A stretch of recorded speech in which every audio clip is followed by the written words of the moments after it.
My girlfriend admitted she cheated, claiming she needed a real man, and my friends took her side. So I just smiled, grabbed my keys, and left. This morning, I woke up to 32 missed calls, and they were all from her. Looking back, I should have seen it coming. The signs were there, scattered like breadcrumbs through the last few months of our relationship. But when you've been with someone for 3 years, you tend to give them the benefit of the doubt. At least that's what I kept telling myself. It started with small things. Allison began working late more often, which wasn't unusual during busy seasons. But then came the new perfume I didn't recognize, clothes I'd never seen before appearing in our closet, and her phone suddenly becoming this sacred object that was never more than an arm's length away. I'm not the jealous type, never have been. But something felt off, the way she'd pull away when I tried to hug her from behind while she was texting. How she'd step out to take calls claiming they were work-related. The constant girls, nights with people whose names I've never heard before. Last Tuesday, I was folding laundry when her phone lit up on the coffee table. A message preview from someone named Jay popped up. Miss you already? Last night was.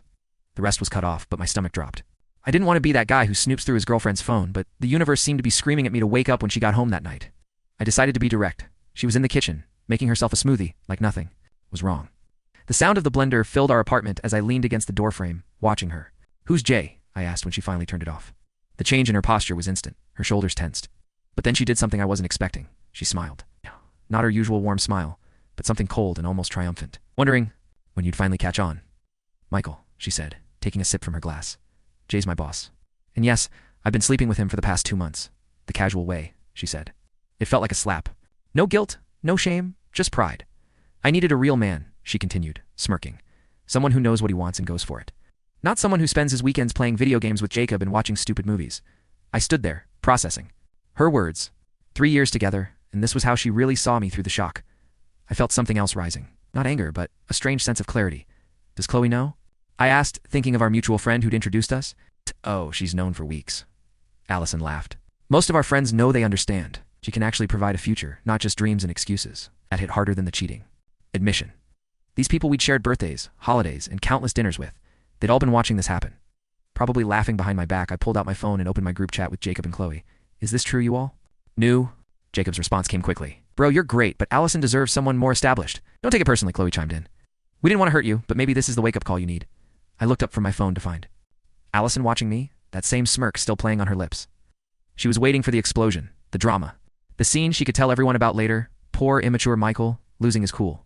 Instead, I smiled, a real, genuine smile that seemed to catch her off guard. Without a word, I walked to our bedroom, pulled out my go bag, always kept one packed for weekend trips. Grabbed my laptop and my keys. When I passed through the kitchen again, Allison was staring, her smirk faltering slightly. Where are you going? She demanded out. I replied simply. And Allison, keep the apartment. I'm sure Jay can help with the rent. I heard her start to say something as I closed the door behind me. But I didn't stop to listen. My phone was already buzzing with messages, probably from our so-called friends trying to explain themselves. As I drove away, turned my phone off, and felt something I didn't expect. Relief. Sometimes losing everything shows you exactly what you never had in the first place. I had no idea where I was going, but for the first time in months, I felt like I was heading in the right direction. Update first. Thanks for all the support on my last post. Never expected it to blow up like that. A lot has happened in the past week, and honestly, I'm still processing everything. I've been staying at this small motel on the outskirts of town. It's not the most glamorous place, but it's clean, and the owner. It's an older guy who introduced himself as Pete. Seems decent. He even knocked $20 off the weekly rate when he heard my story. Turned my phone back on.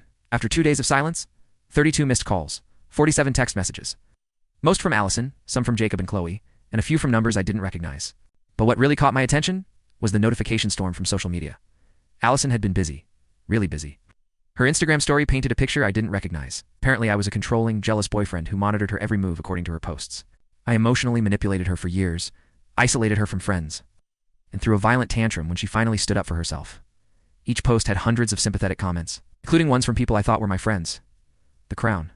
Jewel, a tearful video where she claimed I had financially abused her by making her split all our bills, 50-50, while I hoarded my money, considering she earned more than me and insisted on that arrangement herself. Then came the text from Gemma, a coworker I've known for years. Hey, you might want to check your email. Something's going around the office about you. Sure enough, there was a company-wide email about creating a safe workplace environment with a thinly veiled reference to recent concerning behaviors from certain employees. No names mentioned, but the timing wasn't subtle. I should have been angry. Maybe I should have fought back, posted my side of the story instead. I just felt curious. How far would you take this? Pretty far, as it turns out. Yesterday I stopped by our local coffee shop. It's the one place I figured would be safe since Allison hated their coffee. Wrong. The barista, who'd always been friendly, gave me this look like I was something stuck to her shoe. Later found out Allison had become a regular there, sharing her survival story with anyone who'd listen. But here's where it gets interesting. While picking up some clothes from storage, I ran into Juliana, Allison's supposed best friend. She looked nervous, glancing around, like she was afraid of being seen talking to me. "You need to be careful," she whispered. "Jay isn't just her boss, his wife. She's connected, like really connected. And Allison's been telling her, you're unstable, dangerous even." "Why are you telling me this?" Juliana's eyes darted around again, because this isn't the first time. "Before you, there was another guy at work. Allison and Jay, they did the same thing to him. He ended up leaving town. That conversation changed everything. I spent the night digging legal records, social media, anything I could find. Turns out the previous guy existed. Mark, something disappeared completely from social media around.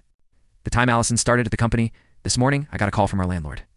Allison tried to remove my name from the lease, claiming I'd abandoned the property. When that didn't work, she told him I'd been threatening her. He called to warn me. Turned out his sister went through something similar years ago. But here's the real kicker. While all this was happening, I got a message request on Instagram. From an account I didn't recognize. The profile picture was of a woman in her 40s, elegant, wearing expensive jewelry. The message was simple. "I believe we need to talk about my husband and your girlfriend. Coffee tomorrow." It was signed. "Mrs. J, I'm meeting her in an hour." Something tells me Allison's real man story is about to get a lot more complicated. The funny thing is watching Allison spin this elaborate web of lies. Seeing our friends choose sides based on nothing but her word. It's actually liberating. Every nasty post, every fake tear, every manipulated story just confirms what I already knew. I'm not losing anything worth keeping. Update 2. My girlfriend admitted she cheated, claiming she needed a real man, and my friends took her side. So I just smiled, grabbed my keys, and left. This morning, I woke up to 32 missed calls, and they were all from her. Had that coffee meeting with Mr. SJ Game Changer. Turns out she's been gathering evidence for months. It's not just about Allison and her husband, but about a whole pattern of behavior at the company. Remember how Juliana mentioned the guy who left town? He wasn't the first. Mrs. J had documented at least 3 similar situations over the past 5 years.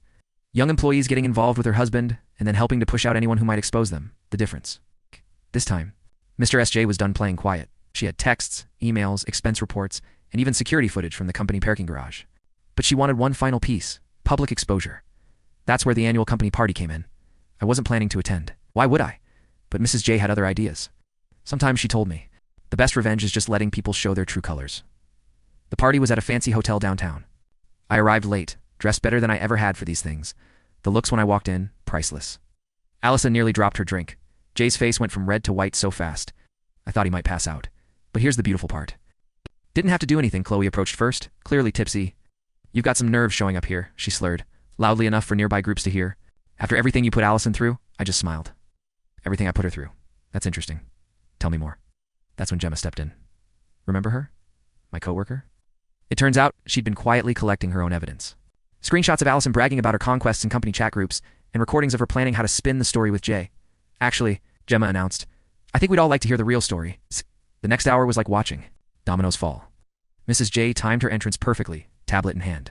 While the projector accidentally started playing a slideshow of incriminating messages and photos, Allison's increasingly desperate attempts to maintain control of her narrative. But the real show came from Jacob. Good old brothers, before hoes. Except when the hoe might advance my career. Jacob had been filming everything on his phone, planning. To show it to Jay later, to prove his loyalty or something. Instead, he managed to capture Allison's complete meltdown. "You think you're so clever?" she screamed at me. "You and that bitter old woman trying to ruin everything I've built? Jay loves me. We're going to have a life together." That's when Mrs. J decided to share the cherry on top. Divorce papers already filed. Turns out Jay had been promising Allison the same future he promised those other employees. Same script, different actress. The best part? Through all of this, I barely said a word. I just watched his years of manipulation and lies unravel in real time. Juliana, who'd been quiet all evening, finally spoke up. "I helped her," she admitted, addressing the now silent room. "I'll destroy that other guy's reputation. I can't do it again." By midnight, the party was effectively over. Allison had stormed out, mascara streaking down her face. Jay was locked in his office with HR, and those friends who'd been so quick to believe her stories couldn't look me in the eye. As I was leaving, Mrs. J caught my arm. "Thank you," she said, "for being the one who didn't run." I drove home to my motel room, feeling strangely peaceful. Pete was still up, watching late-night TV in the office. He took one look at my face and grinned. "Good night." You could say that this morning. My phone's been blowing up again. Different tone this time. Apologies. Explanations. People claiming they never really believed Allison's stories. I even got a message from Mark, the guy who left town. Apparently he's been following everything through. Mutual connections. Sometimes karma doesn't need our help. It just needs an audience. Final update. Well, this is it. The final chapter of this saga. Trust me, it's been a hell of a ride. You might want to grab some popcorn for this one. First off, the aftermath of the company party hit harder than anyone expected. Within 48 hours, both Jay and Allison were asked to resign. But that was just the beginning. Remember those documents Mrs. J had collected? Turns out there was more. Much more. Every expense report Jay had falsified to cover his business dinners with Allison. Every email where they plotted against other employees. Every manipulated performance review, she handed it all to the board. Of directors, the company's legal team moved fast. Really fast. They were less concerned about the affairs and more worried about the pattern of workplace harassment and financial misconduct. Both Jay and Allison are now facing civil lawsuits. But here's where it gets interesting. Remember Mark? He came back and brought receipts, literal and figurative. Turns out, he documented everything before he left, including the smear campaign. Allison and Jay ran against him. He just hadn't known what to do with it all, till now. Mrs. J introduced him to her lawyer. 3 days later, he filed his own lawsuit. Then something beautiful happened. Other former employees started coming forward, each with their own stories and their own evidence. What started as one scandal quickly became an avalanche. Allison tried to get ahead of it. She posted a tearful video claiming she was the real victim. Manipulated by Jay and now being persecuted, that's when Juliana finally grew a spine.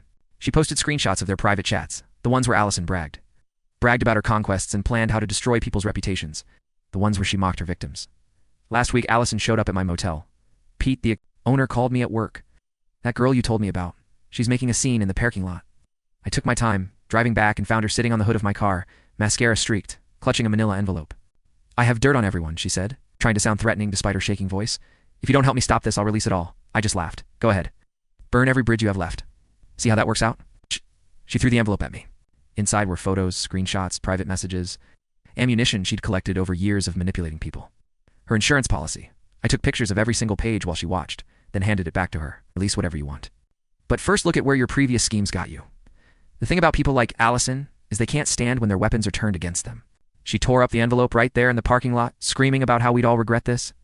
A tantrum someone recorded. It was all over social media within hours. The final blow came yesterday. Mrs. J's divorce was finalized, and guess what? She got everything. The house, the cars, most of their assets. Jay's golden parachute from the company gone to pay legal fees. His reputation destroyed his future career prospects. Let's just say Google is not his friend anymore. As for Allison, last I heard, she's moving back in with her parents in another state. Her social media has gone dark. Those friends who sided with her are dealing with their own fallout. It turns out backing the wrong horse has consequences. Jacob tried to apologize yesterday, sent this long message about how he should have been a better friend. I just replied with a screenshot of his old messages supporting Allison. He blocked me, coward. Chloe's doing damage control too. Gosh, she's worried. Those screenshots Allison kept might affect her own career. I almost feel bad. Almost me. I just signed a lease on a new apartment and got a promotion at work. It's funny how removing toxic people improves everything. And yeah, I'm seeing someone new. Taking it slow, doing it right. The best revenge isn't plotting or scheming. It's living well and letting people destroy themselves. But I won't lie. Watching it all burn has been pretty satisfying. This will be my last update. Thanks for coming along for the ride, Reddit. Remember, karma doesn't need your help. Sometimes you just need to step back and let people show their true colors.